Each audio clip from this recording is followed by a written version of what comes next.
الا كنتي كتقلبي على وصفه سهله وسريعه وخصوصا تكون صحيه، انا عندي لك هاد ساندويتش الشوفان.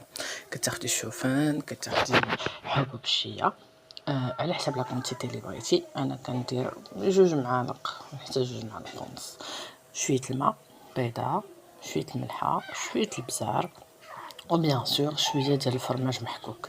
كتخلطي كتخلطي كتخلطي كلشي حتى كتكون عندك بحال هاد القوام. هاد الوصفه هادي شكليها كيف ما بغيتيها.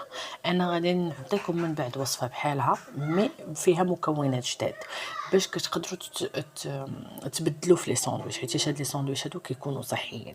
المهم كتشدي المقله، ما تستغرقوش من المقله اللي عندي، وحتى وحده فيكم متعيب، يعني كل وحده فينا عندنا بحال المقله، ولكن الدرا المفضله عندي راه ما كتلصقش بتاتا اطلاقا.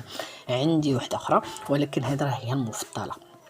المهم كنشدها كنحطها كتولي عندي بحال اون كريب، كنطيبها في لي دو كوتي. المهم هذه هي الطريقه كيفاش كنسرحها. كنشد المعلقه وكنسرح بها باش كتجيني غاده في الطريق كامل. الطريق كامل. المهم كنطيبوها على لي دو كوتي. اون فوا كطيب كديريها كتعمريها باش ما بغيتي، كديري فيها الفرماج، ديري فيها جبينه، كديري فيها الخس، كديري فيها مطيشه رونديل، كديري فيها دجاج مشوي، انا ديري فيها كفيته، انا درت فيها لا طانت فيمي. عمريها باش ما بغيتوها البنات. هذه هي الوصفه، سريعه وسهله وصحيه. انا راه فقت معطله، غادي تشوفوا الدنيا مرونه، ومن مع ذلك فقت معطله صوبتها ما خداتش ليا ميم با 5 حتى 6 دقائق داغي وجدات. عرفتي شنو هي داغي وجدات؟ داغي وجدات. ديروها في اللانش بوكس ديال وليداتكم، فطروا بها نتوما، راه كتبقى مشبعه، وكيف قلت لكم لا غارنيتور كتبقى كيف ما بغيتو.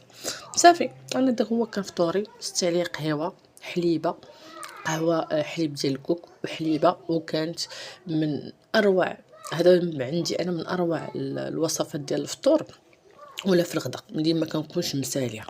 ايوا بصحتكم. ايوا قولوا لي كيف جاتكم الوصفه. نتلاقاو مع وصفه جديده مع صابر الرباب.